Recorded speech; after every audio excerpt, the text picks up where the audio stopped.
Louvado seja nosso Senhor Jesus Cristo, sua Mãe a Virgem Maria, Senhora nossa. Tudo bem com vossas caridades?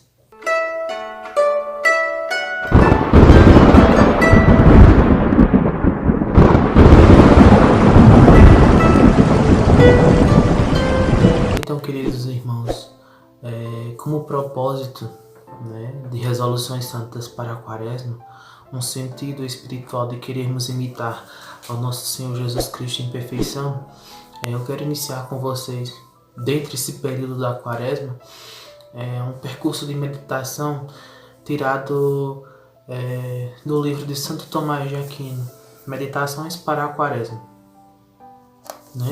E nesse intento, Santo Tomás de Aquino propõe resoluções santas, pontos de meditação que nos fazem entrar no interior de nós mesmos e faz-nos abraçar a causa do Evangelho. E por isso mesmo ele propõe meditações. E nisso, nós iniciamos a nossa Quaresma agora, quarta-feira de cinzas. Então, como sinal da nossa pertença a nosso Senhor Jesus Cristo, nós também temos que fazer essa meditação interior,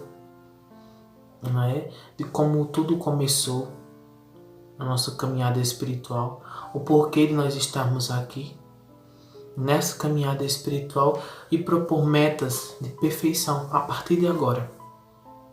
Então esse é o tempo oportuno em que nós temos, de uma forma mais especial, a graça de poder estar imitando as virtudes de nosso Senhor Jesus Cristo. E por isso, para o tema principal da meditação proposta por Santo Tomás de Aquino para hoje, quarta-feira de cinzas, é a meditação sobre a morte. O que causou a morte no homem, qual o seu princípio e qual o fim que a morte atinge. A primeira coisa que Santo Tomás de Aquino escreve nessa meditação para este dia é a frase tirada das cartas de São Paulo enviadas aos Romanos. Romanos, capítulo 5, versículo 12. Por um só homem entrou o pecado no mundo e pelo pecado a morte. Então o ponto de meditação de Santo Tomás começa a partir desse trecho tirado da Epístola de São Paulo aos Romanos. E aí ele começa a descrever: se por alguma transgressão um homem é privado de algum benefício que lhe havia sido concedido, o fato de ele perder tal benefício é a punição por seu pecado. E aí vem sempre a nossa memória, a nossa inteligência começa a agir e nós vamos buscar qual foi a causa do pecado, onde se principiou o pecado. E o pecado entrou no homem a partir dos nossos pais, do pecado original, com Adão e Eva no paraíso. E é justamente por isso que São Paulo diz: por um só homem entrou o pecado no mundo, e pelo pecado a morte. Então, pelo pecado da desobediência e da inveja, que é princípio, a raiz do pecado original é a inveja. Por quê? Porque Satanás, quando incitou o homem a comer o fruto proibido, a promessa dele é: sereis como deuses. Então o homem quer sempre ter o valor, quer sempre ter o poder do nosso Criador. E existe um abismo infinito entre o Criador e a criatura. Então ele nos faz parar para pensar essa atitude original, a inveja. A inveja foi o princípio do pecado no mundo. Satanás incitou o homem com essa promessa de que seríamos como os deuses, e a partir daí toda a descendência dos nossos pais ficou contaminada pelo pecado. Então a raiz do pecado é a inveja. E ele continua: ora, em sua primeira criação, o homem foi dotado com tal benefício que, enquanto seu espírito permanecesse subjugado a Deus, as partes mais baixas de sua alma permaneceriam subjugadas à razão, e o corpo a alma. Então, é notório aqui, para entendermos a essência dessa leitura, quais são as faculdades da alma. E são 3 as faculdades da alma: a inteligência, sentimento e vontade. E as subdivisões da inteligência são 3: memória, imaginação e razão. E é justamente a partir da razão que o homem, purificado por Deus, tem a consciência de que ele é criatura. A partir dessa razão que o homem é capaz de escolher o bem e o mal.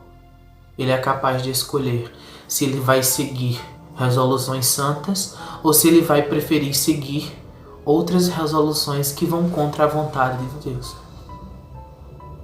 Esse era o intuito de Satanás em colocar o pecado no mundo. É que aí ele conseguiria consecutivamente almas para o seu redil, para o redil dos expulsos do paraíso, o redil dos desobedientes. Por quê? Porque o homem, deixando na mão do homem a razão, o saber entre o bem e o mal, muitas das almas, pela própria concupiscência, se inclinariam para o mal e se perderiam, entrariam na perdição.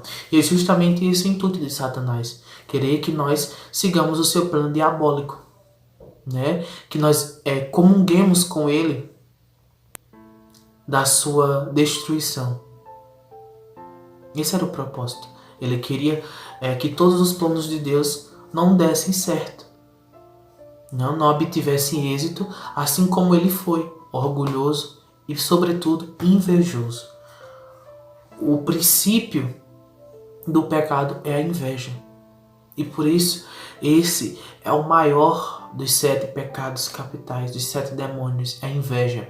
A inveja atrai todos os outros 6, porque ela é o princípio do pecado no homem. Todo homem que é invejoso, ele, por sua natureza, é inclinado à concupiscência e se esquece de Deus. A sua razão é bloqueada para o bem e fita-se apenas no mal. Então, isso é uma boa oportunidade para meditarmos como é que está o nosso coração, como é que está a nossa alma. É verdade? Então, nós precisamos meditar interiormente, fazer uma análise interior a partir da consciência que o Espírito nos dá, em autoavaliar-nos, em vermos como é que está sendo a nossa postura como cristãos, como é que está sendo a nossa vivência nos conselhos evangélicos, nas virtudes teologais e cardeais. Nós estamos sendo fiéis no cumprimento da vontade de Deus, ou nós estamos sendo contra aquilo que Ele coloca como mandamento, como ordem, como desejo para o coração do homem? Então vamos entender melhor. Quando ele diz: na sua primeira criação, o homem foi dotado com tal benefício. Qual é esse benefício? É a semelhança de Deus. O homem, no princípio, ele era como Deus. Só que com essa limitação, que nós somos criaturas e ele é o nosso Criador. Mas o homem era puro e íntegro, com a mesma dignidade de Deus. Deus o fez à sua imagem e semelhança. E essa semelhança é a santidade de Deus. Nada existia no homem que fosse pecado. E por essa dignidade original, o nosso espírito permanece subjugado a Deus e as partes mais baixas permanecem subjugadas à razão, que é a nossa alma, e o corpo subjugado à alma. Então, as divisões do homem são espírito como sendo a potência mais alta do homem, pois é através do espírito, esse núcleo, esse coração da alma, onde se encontra a fé e a consciência. A fé é a luz que nos dá sentido para encontrar refúgio em um ser supremo, em um ser superior a nós, que é o nosso Criador, e a consciência que nos faz avaliar o bem e o mal que nós cometemos todos os dias. Essa é a parte superior da alma. A parte é um coração que existe dentro da alma, é um núcleo que existe na alma, chamado espírito. Existe a alma e existe o corpo. O corpo sendo a matéria que abriga a alma, e a alma sendo esse intermédio entre o espírito e o corpo. No princípio, né, quando não existia o pecado, o homem era dotado, né, da semelhança de Deus. Não só a sua imagem, mas também a sua semelhança. E, portanto, né, o espírito permanecia subjugado a Deus.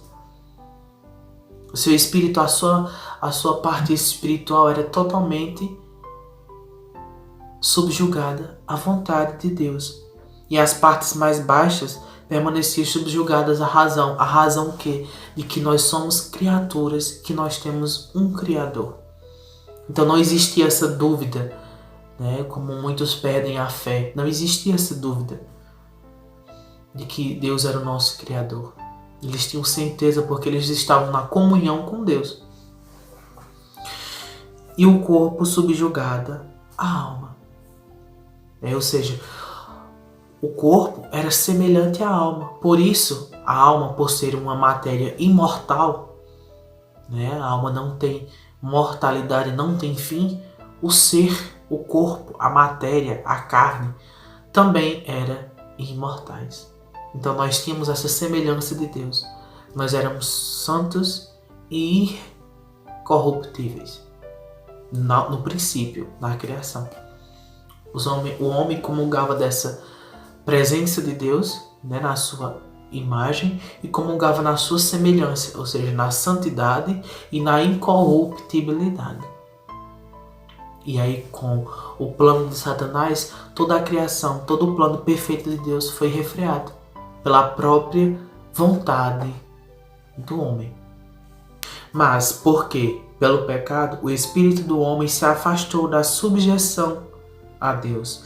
Seguiu-se para as partes mais baixas de sua alma, deixaram de estar totalmente subjugadas à razão. Disso se seguiu tamanha rebelião das inclinações corporais contra a razão, que o corpo não era mais totalmente subjugado à alma. Ou seja, o homem agora tinha suas inclinações totalmente voltadas para a carne, para a concupiscência, para o pecado. Né? É tanto que São Paulo vai dizer em outra epístola, se vivermos da carne, colheremos a corrupção. Se vivermos do Espírito, colheremos a eternidade, a vida eterna. Então o homem agora é capaz de escolher. E muitas vezes, se nós não temos essas resoluções santas, se nós não temos uma vida interior, uma vida que alimenta a fé, né, através da oração, se nós não alimentamos a nossa fé através da oração, o mundo, as coisas do mundo sufocam, como Jesus vai dizer na parábola do semeador. As coisas do mundo vão sufocar, os espinhos irão sufocar essa semente que germinou e ela irá se perder. Então o homem é sujeito ao demônio, à carne e ao mundo. Então são três inimigos espirituais do homem: o demônio, a carne e o mundo. Sendo que a carne é o pior inimigo espiritual do homem.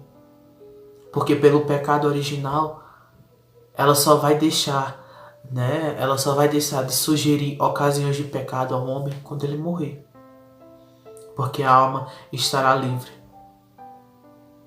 para encontrar-se com Deus. Certo?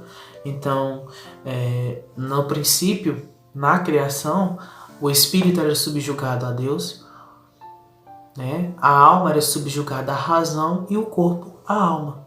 Então, o homem, pela imagem de Deus, ele comungava das presenças das pessoas divinas e pela sua semelhança ele era santo e era incorruptível. Com o pecado original entrou numa profunda desordem, né? O espírito não é mais subjugado a Deus e nós precisamos alimentar a nossa fé através da oração. A alma não é mais subjugada à razão, então os homens eles tendem a se confundir, né? Quem é o seu princípio, quem é o seu Criador, e às vezes perdem a fé por essa falta de oração, por essa falta de intimidade com Deus. E o corpo, perde essa total subjugação à alma. Ele não é mais subjugado à alma. E por isso mesmo ele é corruptível. Ou seja, a matéria se acaba, mas isso não é natural. Que é a segunda tese que Santo Tomás vai dizer. A alma racional é por natureza imortal. Portanto, a morte não é natural para o homem, uma vez que o homem possui uma alma. Ele é natural para seu corpo, porque o corpo, já que é formado por coisas que na natureza são contrárias entre si, é necessariamente passível de corrupção. E é nesse sentido que a morte é natural para o homem. Então, nos planos de Deus, o homem seria incorruptível, né? Por essa semelhança de Deus, ele seria incorruptível, ele seria santo e incorruptível. Mas ele preferiu o pecado e agora o seu corpo experimenta a corrupção, pois o seu corpo não é mais subjugado pela alma, que é imortal. Né? Então ele vai explicar. Mas Deus, que criou o homem, é todo-poderoso. Por isso, por um benefício que concedeu ao primeiro homem, ele removeu aquela necessidade de morrer que estava atrelada à matéria de que o homem era feito. Né? Ou seja, essa semelhança de Deus, a incorruptibilidade. Deus concedeu ao homem no princípio, mas pelo pecado, continua, foi retirado através do pecado de nossos primeiros pais.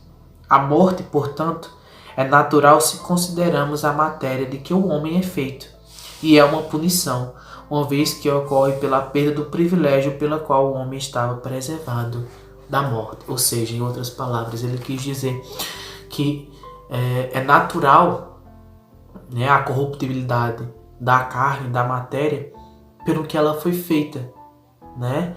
Mas por ela ter uma alma, né, e por essa alma ser semelhante a Deus, ter essa semelhança de Deus no princípio, não é natural a morte do homem. O homem colheu essa corrupção pelo pecado original. O pecado original fez com que essa corruptibilidade acontecesse porque desorganizou toda a natureza humana. E agora o homem não é mais subjugado à alma e a alma subjugada ao espírito. Mas o homem agora é subjugado à matéria. E por isso ele colhe essa corrupção. Como o próprio São Paulo vai dizer. Se vivemos da carne, colheremos corrupção. Mas se vivemos do Espírito, ou seja, alimentando a nossa fé através da oração, da meditação, da participação dos sacramentos, nós colheremos essa incorruptibilidade por Jesus Cristo, que é a terceira tese de Santo Tomás de Aquino. Né? O pecado original e o pecado atual é removido por Cristo. Isto é, aquele por quem são removidos também todos os defeitos do corpo. Ele também dará a vida aos nossos corpos mortais pelo seu Espírito que habita em nós. Né? Então, por Cristo nós somos salvos, com Cristo nós somos remidos e é em Cristo que nós ganharemos a incorruptibilidade. Nós comungamos da pessoa de Jesus Cristo, do seu sangue precioso, da sua carne que nos veio libertar, e nós ganhamos essa incorruptibilidade perdida pelos nossos primeiros pais no princípio.